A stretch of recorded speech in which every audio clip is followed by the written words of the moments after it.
Just ahead on American Black Journal, we'll meet two high school students who are leading the way as role models for young black males in Detroit. One teen is a talented artist who won the top prize in a Black History Month contest. The other is an award-winning community activist. You don't want to miss their stories, so stay with us. Eric wants to know, what does DTE Energy do to make Michigan a better place? Rodney can tell you.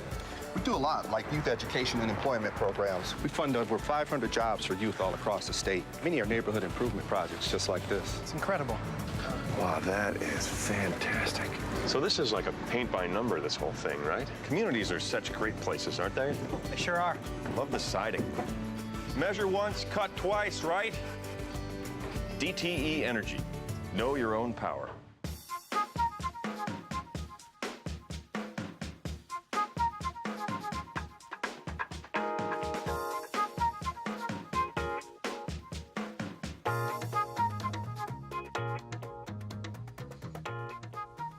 Welcome to American Black Journal. I'm Stephen Henderson. We're always proud to highlight talented young Detroiters on this program. Our first guest today won the top prize in a local art contest sponsored by McDonald's during Black History Month. 16-year-old Joshua Williams took first place for his depiction of Nelson Mandela. He beat out nearly 150 other entries from local high school students. Joshua received $2,000 and his art teacher at Henry Ford Academy School for Creative Studies also won a cash award.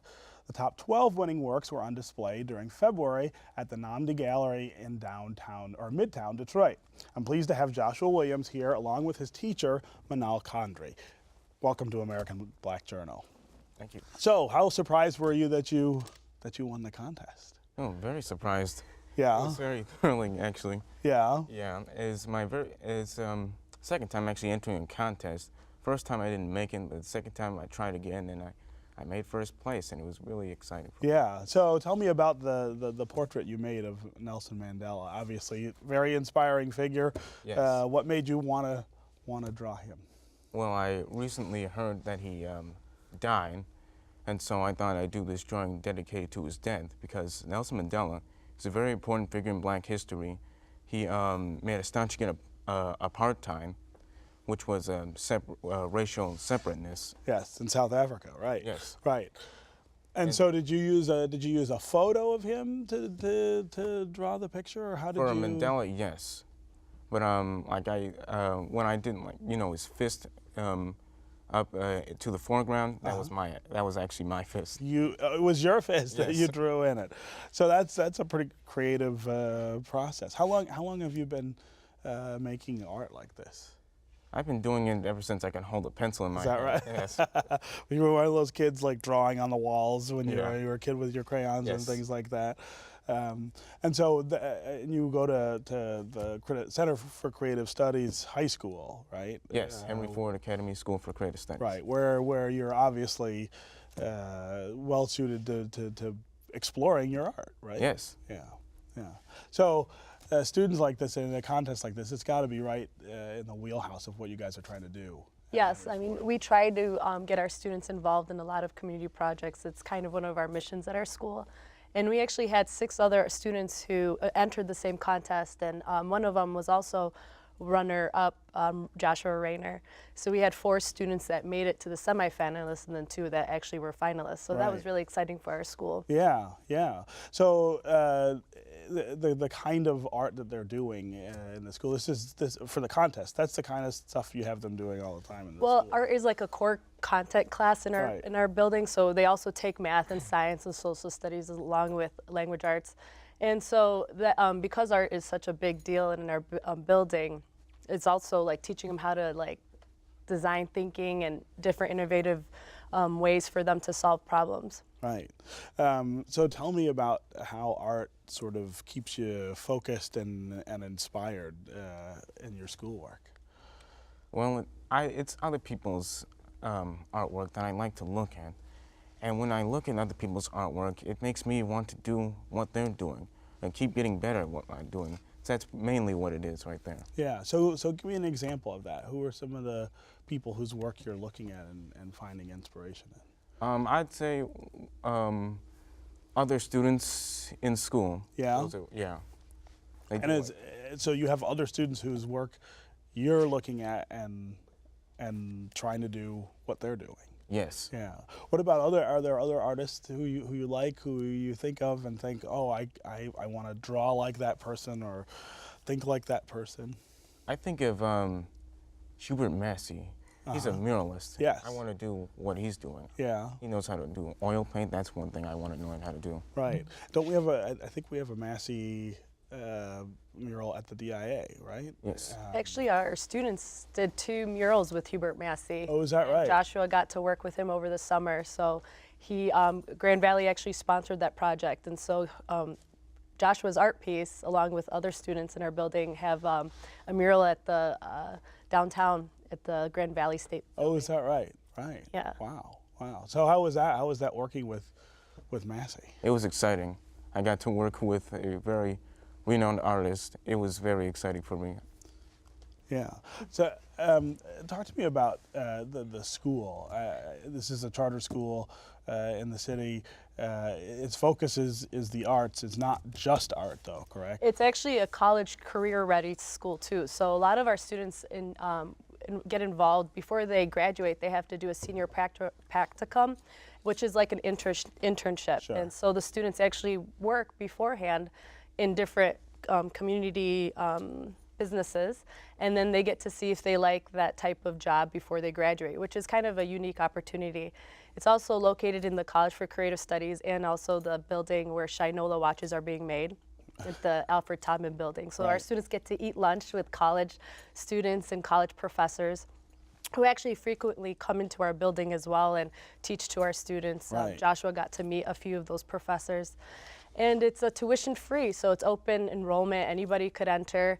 It's a public school, so Right. that's kind of exciting. Right. That you don't really have to love or do art.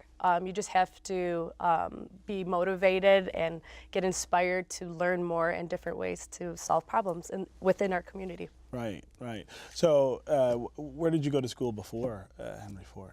I went to Ann Arbor Trail Magnet Middle School. Okay. Yes. Okay. And were you focused on art there too, or is this something that you This- found at Henry Ford? This school didn't really have art. I was still doing art. It just didn't have like any art. It wasn't at school, and that's one of the big problems in schools these days is that there aren't art programs, especially for younger kids. So I mean, you're really Yeah. countering that. It's exciting because our building's actually a middle through high school, and we have 7 art teachers, which is unique on its own. So every day they have art. And a lot of the students come in, and one of the requirements is that every student has to present an art portfolio. So we just went through this, and they're like, I'm not the best artist, and I wasn't great at art, and I didn't like it. And by the end, their artwork really grew, and they were actually excited about what they were. About the scope of the work Yes, that they. and how much they've increased. Yeah. So tell me some about your portfolio. If I were to look at your art portfolio, what kinds of things would I see? Portraits. That's mainly what I've been That's doing. what you like to yes. do. Mm-hmm. So portraits of what are some of the portraits that you've done of people? Let's see. I've done portraits of like students from school, and like people you see, famous people you see in the media. Yeah, those Yeah. are some people. And what do you want to do? You want to do that when you leave school? Is that the career you're thinking about? Yes. Being an artist. Yes, exactly. Is that what most of the kids at the school? Not necessarily, no. I would say maybe like a good 20% of the students really enjoy art, but they fashion design, illustration, dance, those are just a few. Some of them are want to be doctors, lawyers, dentists, so it's a huge wide variety. It really teaches them how to resolve problems. Like Joshua, when he paints or draws in my classroom, a lot of times he'll have the easel up, and the students come in and they just kind of swarm around And him. they watch. Yeah. Right. Yes, So you were saying that you guys really encourage the kids there to be involved in the community. What are some of the other ways that other shows than up?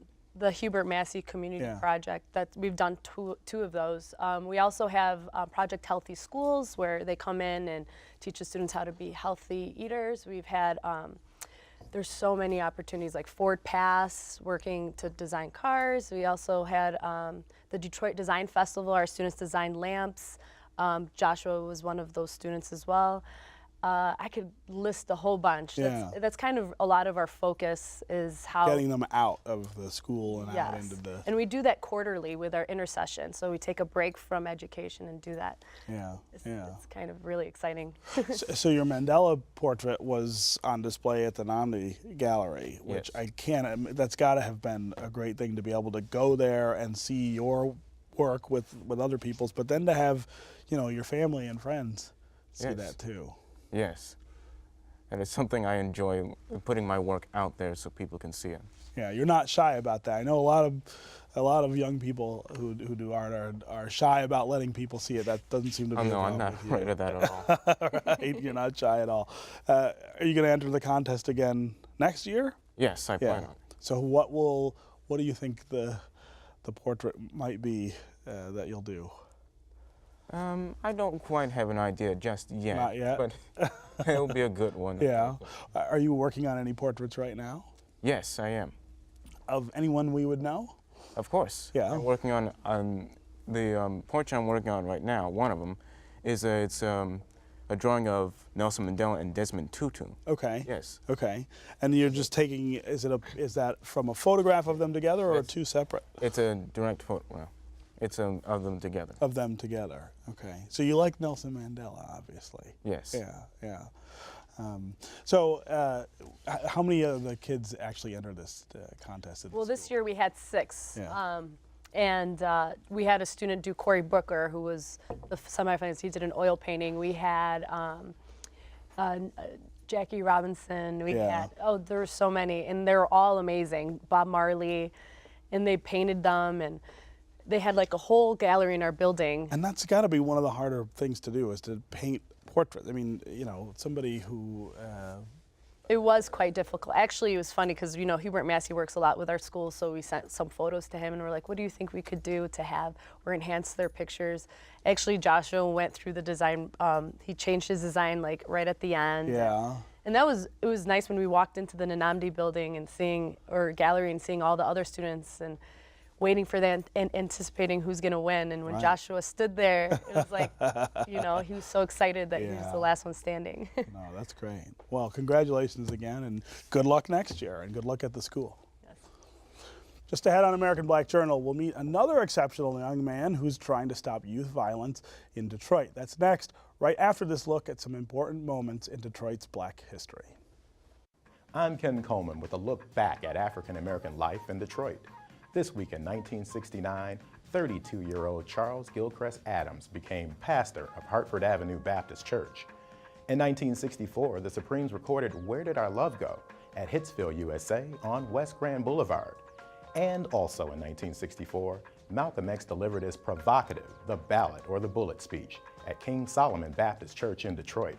These are significant events this week in Detroit's Black history, taken from the book On This Day, African American Life in Detroit.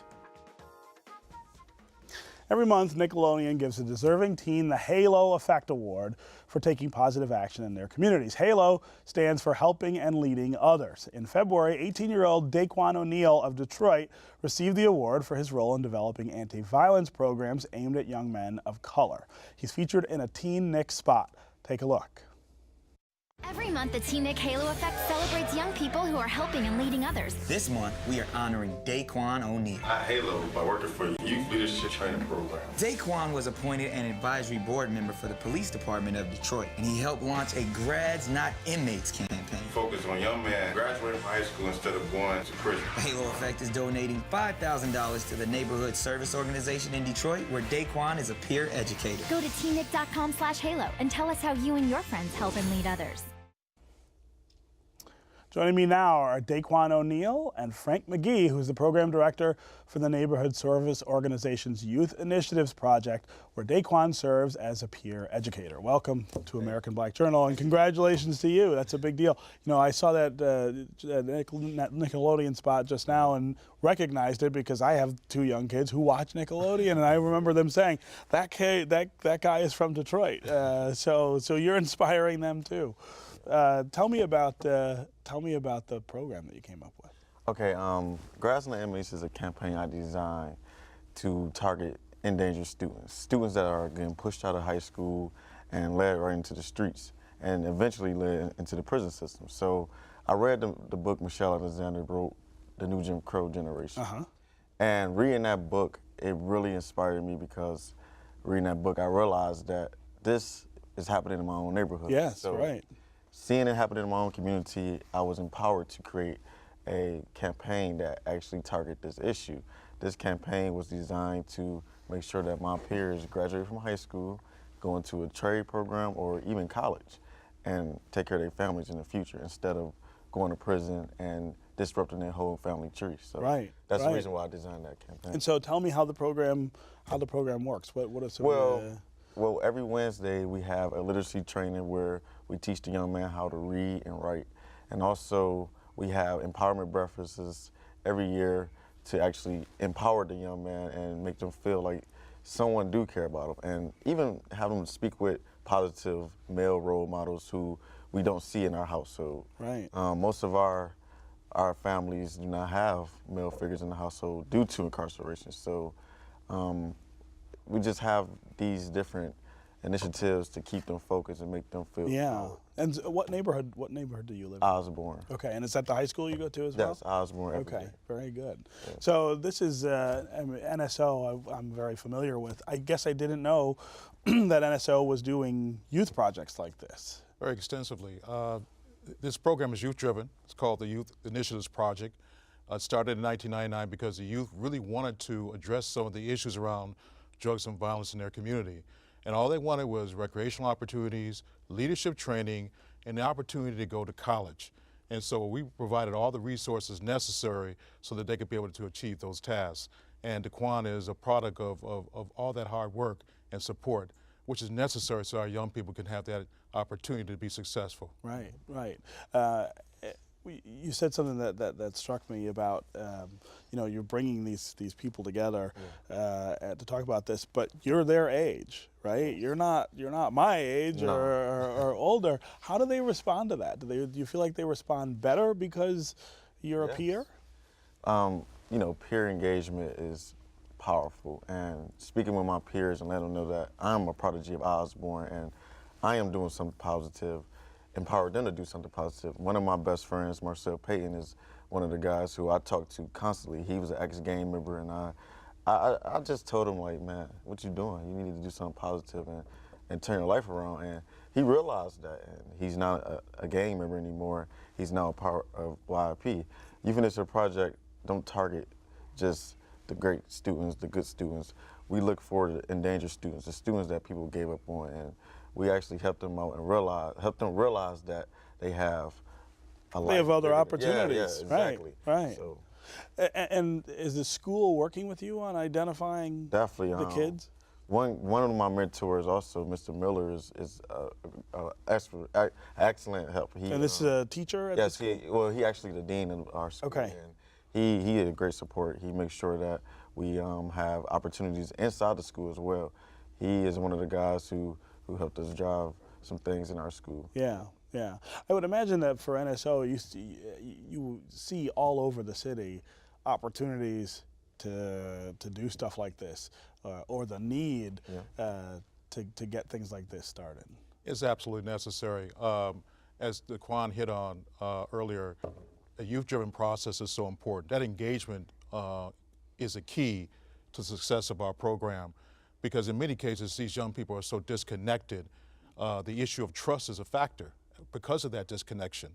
And so it takes a young person to relate to them in a certain way that will allow them to be pulled back into the fold and help rebuild their community.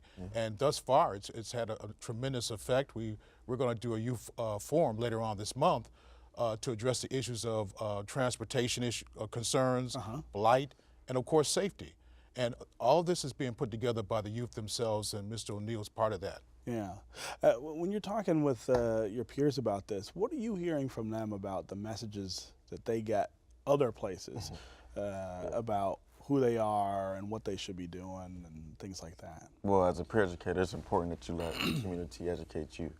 And when I talk to my peers about these different issues, a lot of them really feel like they have no hope at times. But when they get introduced to YIP, they start to see that it is more opportunities. Like Mr. McGee said, we are having our youth summit later on this month, April 26th to be exact.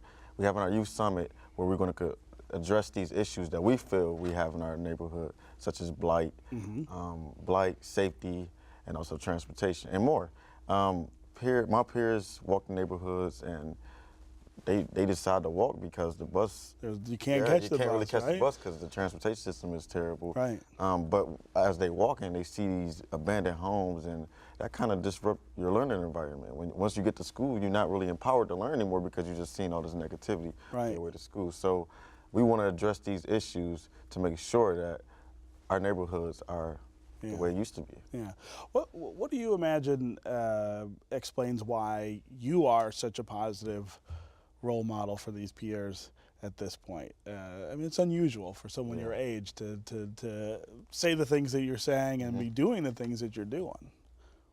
Well, This is just your parents? yeah, my mother is a great support. Yeah.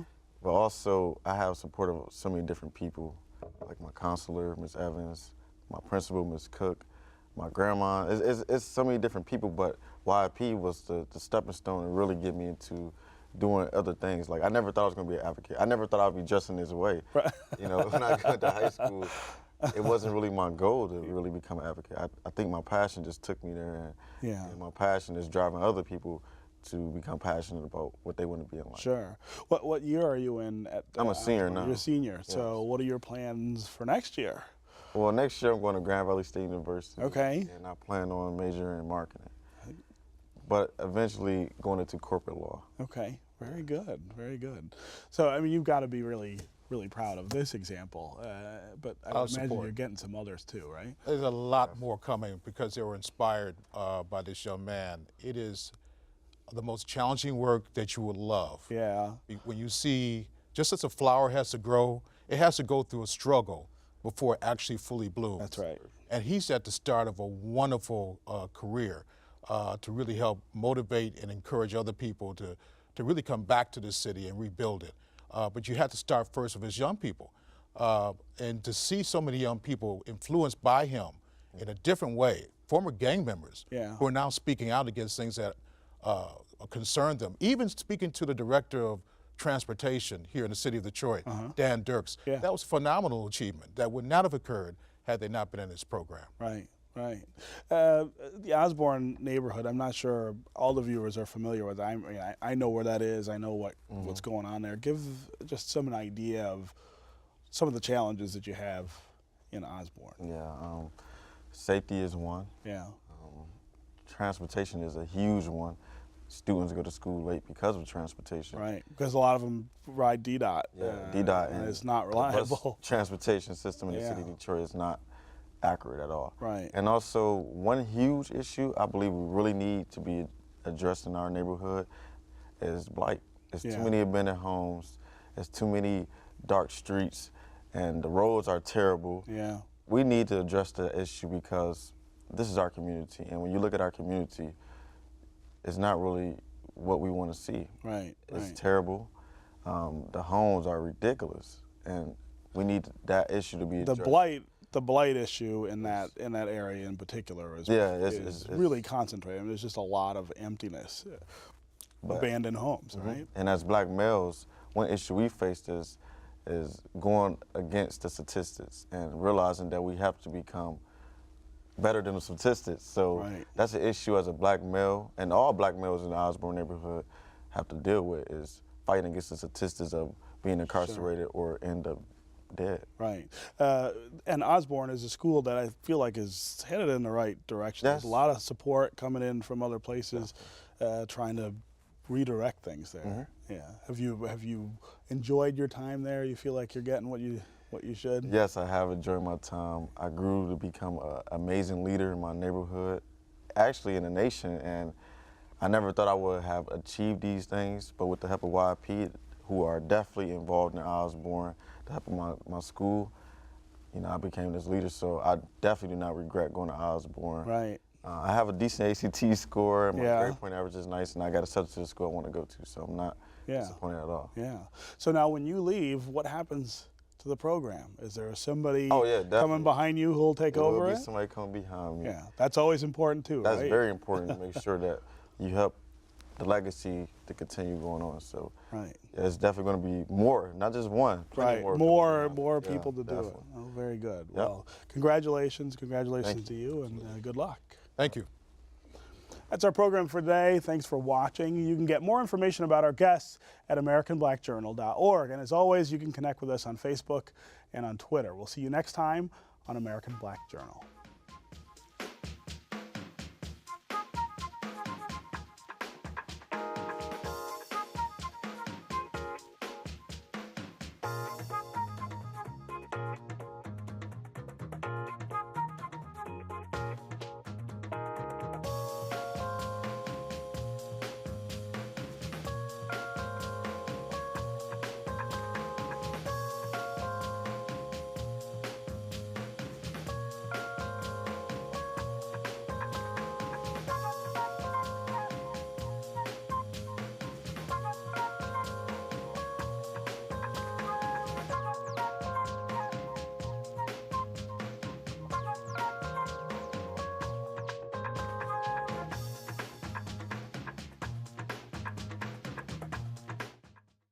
Eric wants to know. What does DTE Energy do to make Michigan a better place? Rodney can tell you.